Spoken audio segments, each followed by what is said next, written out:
Si vous allez instruire vos enfants en famille à partir de la rentrée 2024, restez bien attentifs, nous avons une offre exceptionnelle pour vous. Nous avons constitué un pack qui regroupe les meilleurs outils dont vous pourriez avoir besoin. Tout d'abord, notre formation Langage Montessori, pour permettre d'apprendre à vos enfants à lire, écrire et les bases de la grammaire. Deuxièmement, notre formation Calcul Montessori, avec le dénombrement, le système décimal et les 4 opérations. Et pour l'inscription à ces 2 formations, nous vous offrons, non pas 1, non pas 2, mais 9 mois d'accompagnement des Montessori 7. Oui, 9 mois. Donc en gros, l'année scolaire. Vous vous inscrivez au pack, langage et calcul. Lorsque c'est fait, vous nous envoyez un petit message et nous, on vous envoie un code de réduction pour obtenir 9 mois d'abonnement à l'accompagnement des Montessori 7. Donc, profitez-en, c'est une offre absolument unique, nous n'avons jamais fait ça, et elle est exclusivement réservée aux familles qui font l'instruction en famille. Pourquoi ? Tout simplement parce que tout le monde se bat contre vous, contre nous. Tout le monde veut réduire l'instruction en famille, la plupart des inspecteurs, la plupart des SDEN. Donc, vous avez tout le monde contre vous. Nous sommes de votre côté. Nous allons vous aider à vous battre. Durant ces 9 mois d'accompagnement, on vous aidera à refaire vos dossiers pour l'année prochaine, etc. Donc, n'hésitez pas à en profiter. L'offre ne va pas être éternelle, attention. Elle va se terminer le dimanche 18 août à minuit. Donc, profitez-en avant le 18 août pour avoir le pack langage et calcul et obtenir vos 9 mois d'accompagnement gratuitement. Pour vous inscrire au pack, c'est très simple. Le lien est dans les notes de cet épisode. Allez, je vous souhaite une bonne écoute.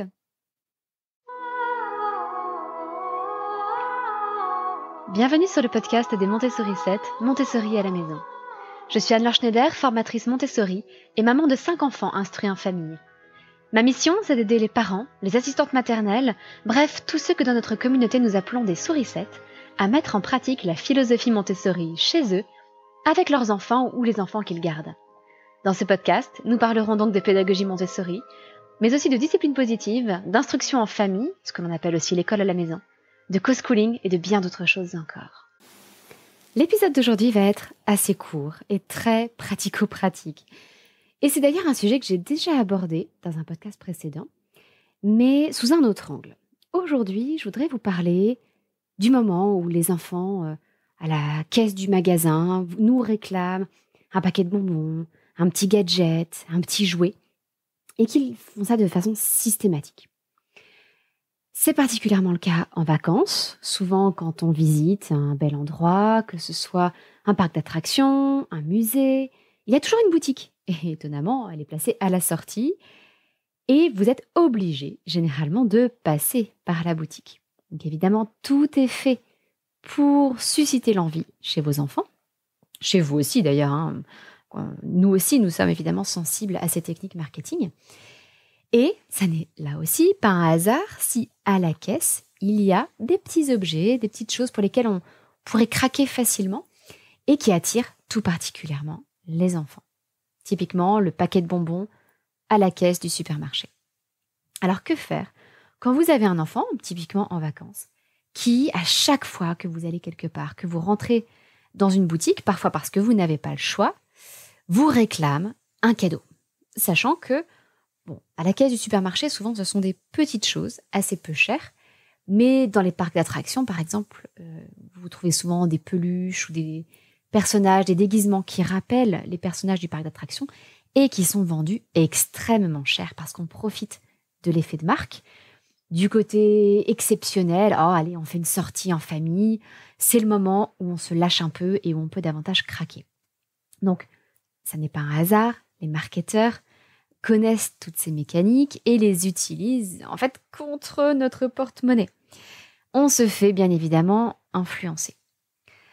Donc, il n'y a pas de raison d'en vouloir à nos enfants, mais comment réagir quand ils passent notre temps à nous réclamer des choses alors qu'on n'a pas prévu de dépenser plus d'argent et on n'a pas prévu de dépenser même quoi que ce soit dans la boutique en question. Il y a plusieurs outils qui sont utiles. Le premier, qui à mon sens est peut-être le plus important, c'est assez tôt de donner aux enfants de l'argent de poche. Et ça, je l'ai déjà abordé dans l'épisode 207, qui s'appelle « Donner de l'argent de poche à ses enfants, à quel âge et combien ?» Et j'explique dedans tous les avantages qu'il y a à leur donner de l'argent de poche de façon régulière, sans lier cet argent de poche à un service ou à des notes. C'est-à-dire qu'il y a une somme qui sera versée, par exemple, toutes les semaines, c'est bien quand ils sont jeunes. Donc je donne tous les détails dans l'épisode 207, je vous encourage vraiment à l'écouter ou le réécouter si vous l'avez déjà entendu. Pourquoi est-ce que c'est aussi important de donner de l'argent de poche à son enfant ? Parce qu'alors, on a la réponse magique. Maman, est-ce que tu peux m'acheter cette peluche, s'il te plaît ? Ah, moi non, mais toi, est-ce que tu voudrais l'acheter avec ton argent de poche ? Ou est-ce que tu as assez d'argent de poche pour l'acheter ? Et cette réponse, elle est extraordinaire parce que ça aide l'enfant à faire vraiment le tri dans ses émotions, dans ses sentiments, à se dire, est-ce que vraiment je suis prêt à mettre l'argent que j'ai durement accumulé dans ce gadget, dans cette peluche, dans ce paquet de bonbons qui va me durer 5 minutes ?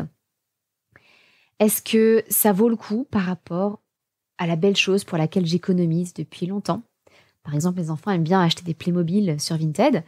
Et évidemment, ça coûte quand même des sous. Donc, ils peuvent être frustrés. C'est, non, mais j'ai accumulé 20 €, je vais pouvoir acheter ma boîte de Playmobil Dragon. J'ai pas envie de dépenser 10 € de cette somme sur un gadget. Donc, le fait de donner de l'argent de poche à vos enfants, ça va vous permettre de leur répondre, est-ce que toi, tu veux te l'acheter avec ton argent de poche ? Et vous pouvez poser cette règle. Nous, c'est la règle qu'on a posée au moment où on a commencé à donner de l'argent de poche, que ça commence à un certain âge. Chez nous, souvent autour de 6 ans, vers l'âge de raison. À partir du moment où l'enfant a de l'argent de poche, on ne lui achète plus de petits souvenirs. Et on le dit dès le départ. À partir d'aujourd'hui, tu vas recevoir telle somme. Vers 6 ans, chez nous, c'est 1,50 € par semaine. Encore une fois, hein, allez voir l'épisode 207 pour avoir plus de détails pratico-pratiques. Et donc, on leur dit, toutes les semaines, tu auras 1,50 €.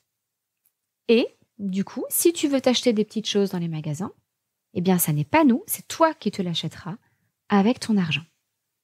Donc, c'est un contrat qui est passé dès le départ. Et, en revanche, chez nous, pour les enfants de moins de 6 ans, eh bien, de temps en temps, on leur offre quelque chose. C'est-à-dire que on fait comme s'ils avaient de l'argent de poche, sauf que c'est nous qui le gérons. Donc effectivement, si on va faire une sortie exceptionnelle, on va peut-être leur acheter un petit quelque chose et on l'explique aux enfants qui sont plus grands. Bah oui, mais ton petit frère, ta petite sœur n'a pas encore d'argent de poche. Donc, de temps en temps, on lui offre un petit cadeau. Mais toi, tu as de l'argent de poche, tu peux t'acheter plein de choses. Donc c'est cet équilibre aussi, où de temps en temps, on va leur offrir un petit cadeau de façon très raisonnable. Ça, c'est un petit peu le deuxième outil, de savoir que oui, de temps en temps, on va offrir un cadeau, mais que c'est pas systématique et que c'est uniquement tant qu'on est trop jeune pour avoir de l'argent de poche. Et puis, la troisième chose, c'est d'expliquer aux enfants la valeur des objets et les laisser faire leurs propres erreurs parfois. Par exemple, vous avez, je le répète, plein de petits gadgets dans certains... Mettons que vous alliez à la foire fouille, chez Action, etc. Vous avez plein de petits gadgets que les enfants veulent acheter. Eh bien, c'est important de les éduquer sur la valeur de ce qu'ils achètent, en leur disant, ok, ce petit gadget, il risque d'être cassé dans 2 heures. Donc, c'est toi qui vois. Sache que c'est quelque chose de fragile, qui est fait, mettons, en plastique, et qui risque de ne pas tenir très longtemps. Donc, libre à toi de l'acheter avec ton argent de poche, ou si tu veux, je veux bien te l'offrir, mais je ne t'offrirai pas autre chose après pour le remplacer s'il casse. Et je sais que c'est difficile, mais il faut accepter que les enfants fassent ces erreurs. Et aujourd'hui, nous avons des adolescents de 14, de 12 ans qui savent ça, qui sont parfois attirés par quelque chose et qui se disent « Oui, mais la qualité n'a pas l'air super. Bon, allez, ça coûte 1 ou 2 €, c'est pas grave, ils peuvent aussi avoir envie d'un petit gadget, mais je préfère garder mon argent pour quelque chose de plus durable. » Mais ça passe par le fait de faire des erreurs. Il n'y a pas le choix. Donc voilà, comme je vous disais, c'est un épisode tout court, mais c'est pour vous encourager à réécouter l'épisode 207 parce que ça peut être une bonne occasion de mettre en place ce système d'argent de poche pendant les vacances, au moment de la rentrée.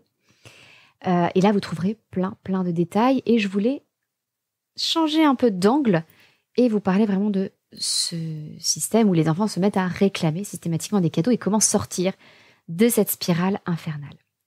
Et si cet épisode vous a plu, eh bien je vous encourage à aller voir l'accompagnement des Montessori 7, qui est notre communauté sur abonnement mensuel dans laquelle vous trouverez des centaines de ressources sur l'instruction, donc le côté plus pédagogique, instruction en famille, co-schooling, des ressources sur la géographie, l'histoire, les arts, sur les mathématiques, sur les langues étrangères, plein de choses. Et aussi tout un versant parentalité. Vous trouverez aussi également plein d'outils, plein de ressources pour être plus à l'aise dans votre parentalité et avoir des relations plus apaisées avec vos enfants. Et c'est typiquement le genre de thème, l'argent de poche, qu'on aborde régulièrement durant nos séances de questions-réponses qui ont lieu 2 fois par mois ou durant les petits ateliers de discipline positive que l'on fait régulièrement. En fait, chaque mois, nous abordons un nouveau thème. Et ce thème peut être des ressources pédagogiques ou ça peut être un petit atelier que nous faisons, une soirée qui est enregistrée et dans laquelle vous allez découvrir plein d'outils sur un thème spécifique. Et cette soirée, vous pourrez ensuite la revisionner autant de fois que vous le voulez et accéder aux outils dont on aura parlé pendant la soirée. Voilà, c'est tout pour aujourd'hui. Je vous souhaite une excellente semaine et je vous dis à mardi prochain. Votre petite sourisette, Anne-Laure.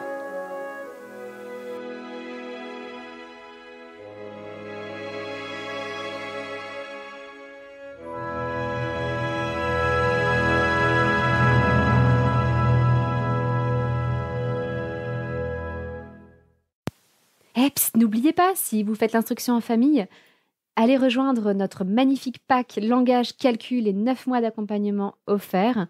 Le lien est dans les notes de cet épisode. À très bientôt!